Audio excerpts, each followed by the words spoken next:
Hello, friends, and welcome to Pieces Here. I'm your host, Avis Kolfsbeck. This is the next to last episode in the Wolff Peace series, which began at episode 45, where we paired the thinkers in Robert Paul Wolff's Political Man and Social Man with peace warriors from across history. Each episode is a conversation between power and peace, between the world as it is and the world we are still imagining. Today is our fifth and final recap of Wolff's Individual and Society section, and it's a fitting end. We've arrived at the paradox of social control, the strange dance between freedom and structure, identity and conformity, democracy and discipline. In these closing chapters, Wolff asks a fundamental question. Does society have the right to interfere with an individual's life purely in order to help him? John Stuart Mill famously said no.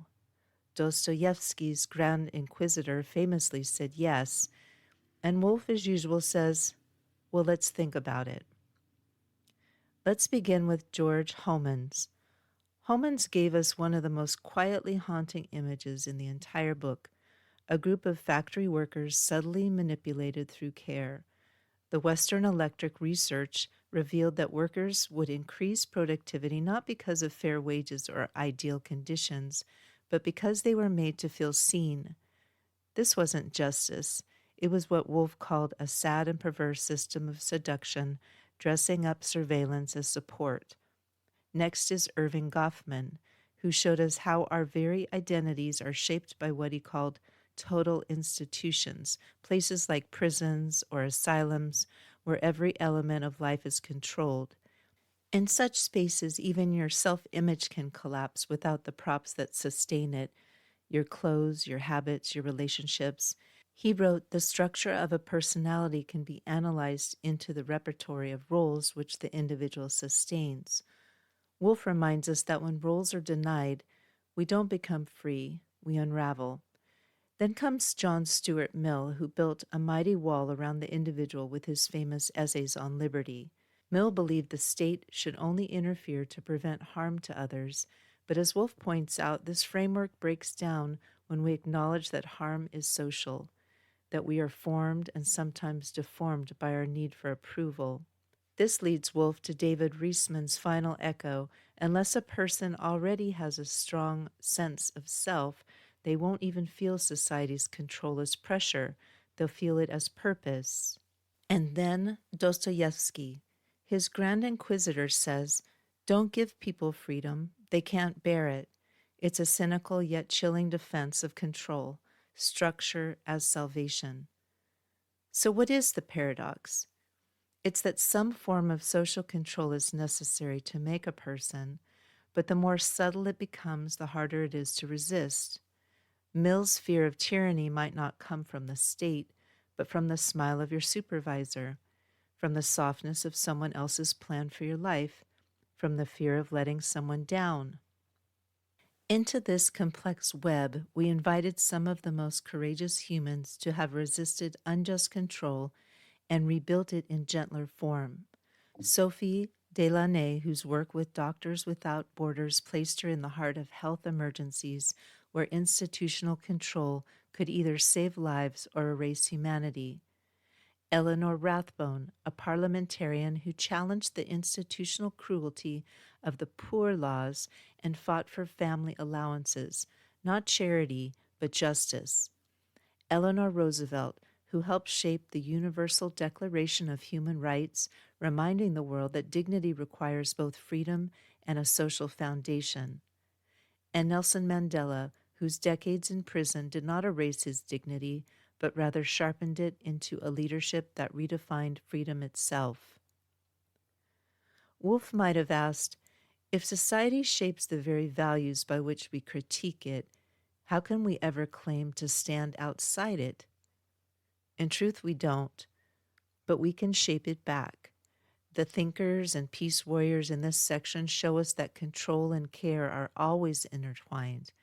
The goal is not to escape society, but to make it more just, more honest, more human. As Francis Bacon, the English philosopher and early theorist of scientific method, wrote, The very values which guide our use of power are themselves instilled in us by the society we are attempting to change.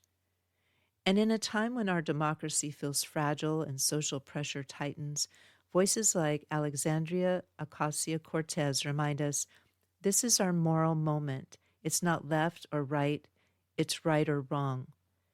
That kind of moral clarity is called for when we're testing the limits of authority and loyalty. Senator Cory Booker adds that real change requires convictions with courage and ideals with action, reminding us the struggle for peace and integrity begins within each of us. And so we become both subject and sculptor, formed by our world and forming it still. Peace questions to ponder. Big picture. Is there such a thing as truly benevolent control? What's the difference between identity and performance, and does society reward one more than the other? What hidden roles do you play to maintain your front? What would it take to lay them down? Day-to-day life. What social scripts are you following out of habit, not choice? Where in your life do you mistake approval for purpose? Can you trace one of your values, say hard work or kindness, back to the institutions that taught it to you? Coming up next in our final episode in the Wolff Peace series is a full series reflection and a tribute to Robert Paul Wolff himself, as best we can offer it without having known him personally. His voice, sharp and stubborn and searching, gave us the questions. Now we carry them forward.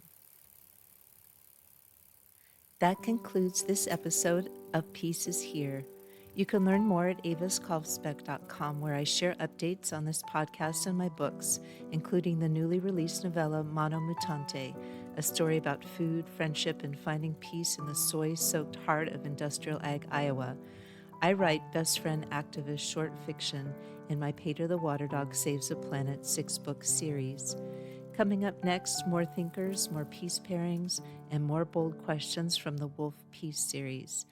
This episode is human narrated by me, but was created with the help of AI, which has promised to let me know if it makes something up.